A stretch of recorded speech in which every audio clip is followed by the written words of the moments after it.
Good morning and welcome back. So this for the second spot on this virtual field day, I will be talking about one of our study we are doing on Camellina. So this year on Camellina we have two studies. They both are funded by ADOPT through Ministry of Agriculture. So we have an intercrop study. We have a Camellina lentil intercrop, and the second study, the one I would be focusing on for this video, is the so we are playing with the seeding depth of Camellina just to see how it affects the yield and maturity. So just to give you a background on a Camellina, Camellina, it's not a new oilseed crop on the prairies. It's been people have been growing or working, or the researchers have been working on this crop since early 2000s. So for Camellina, most commonly it's also known as fall flax. And it's an oil seed. So Camellina started gaining attention when the market or when the people started using as a biofuel, and since then it has gained a lot of popularity. Other byproducts of Camellina, it's used in equine and fish feed, and and and since 2008, Health Canada it approved it for the used as a cooking oil for human consumption. Camellina, it's a short season crop, roughly 85 to 100 days. It's pretty well adapted to Saskatchewan or the prairies climate. It's heat and drought tolerant, highly resistant to heat, and normally it do well under drought. It has a cold tolerance, and it's also had a pod shattering resistance. For the seeding of Camellina, I said like as soon as the soil is workable, you can start seeding Camellina. The seeds can germinate at temperature as low as 1 degree Celsius, and the seedlings, they are resistant to temperature as low as minus 10 degrees Celsius. So it does, like it could be seeded early in the spring, so that we can have an advantage over the weeds. The seed is so small, so the important thing to keep in mind is it should have a good seed to soil contact. So that's one of the important things farmers should keep in mind when they're seeding Camellina. For the seeding depth, it's just generally recommended as shallow as possible, or the farmers would generally say it, just scratch the surface. The seed should be just below the surface, and that helps with emergence. Optimal plant density for Camellina, it's similar to canola, 210 plants per meter square, so roughly 20 plants per square feet. But the germination or the emergence on Camellina is really poor. So a study done by Eric Johnson in 2009, that was one of the first studies done on Camellina in Saskatchewan, and they found that roughly 45% of the seed they put in the ground, they emerge. One of the reasons was the seed was so small, that didn't give it a good soil to soil contact. So just to keep in mind when you're seeding Camellina, so do seed it at a higher population, and they recommended seeding it at to achieve a plant population of 210 plants per meter square. They seeded it at 500 plants per meter square.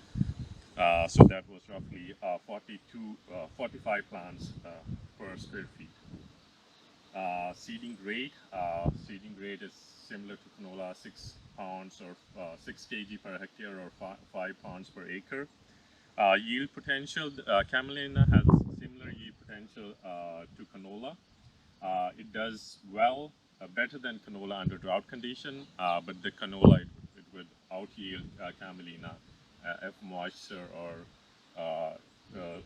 is not a limiting factor.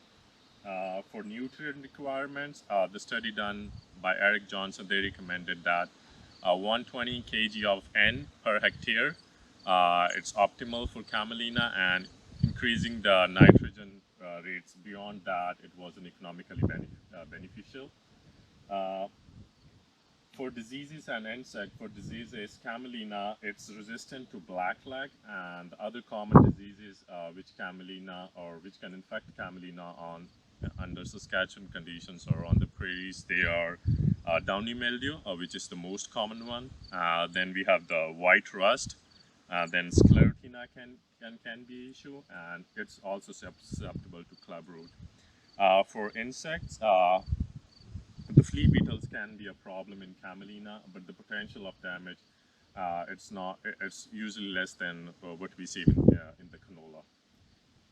So for this study, the study we are doing here on ICDC land, it's a seeding depth study, and we have different seed rates, 4 different seed rates, and 3 seeding depths. So the first seeding depth was we were barely scratching the surface. So when we were seeding, we could see the Camellina seed right on the surface, and I wasn't happy with that, but it was in the protocol. Like we were supposed to do that. The second seeding depth was 1 centimeter. So it was really hard to set the depth to 1 centimeter. So that's usually what we do with the canola depth. So we went, the second seeding depth was the canola depth. And the third was we went to 2 centimeter. That's roughly half an inch. Over half an inch. So that was the third seeding depth. For seeding rates, we went ahead with 4 seeding rates. So as I said, the normal seeding rate for Camellina is 6 kg of seed per hectare. So that was our 1x rate. Then we went half that rate. That was 3 kg per hectare. Then we even went lower than that, 1.5 kg per hectare. And our fourth rate was like 1.5 times 9 kg per hectare. For the fertilizers, we side banded 110 kg of nitrogen per hectare. That's the rate we used. And we also used like 25 kg of P, the MAP, for this study. So far, what we did for the results, what we have for this study is we did the so it's a seeding depth, a seeding rate study. So we did the plant emergence, the number of plants per square meter on our plots. And what I found was the 1 centimeter, the canola depth, we had a better stand as compared to a shallow and deep. And for the seeding rate, the 6 kg per hectare seeding rate, we had a decent population in that, and our population went higher with 9 kg or 1.5 times the rates, the actual rate 9 kg per hectare. So far we didn't saw any disease, and flea beetles, they were issue in canola. We had canola plots on the east side of these plots. We had a flea beetle problem in canola, but our Camellina plots, they stayed clean. We never sprayed the plots for flea beetle. Apart from that, we had a decent height on the Camellina. We had a big storm that came in like third week of July. The cloud was really tall, and it all lodged on us. As you can see in the background, it's all on the ground.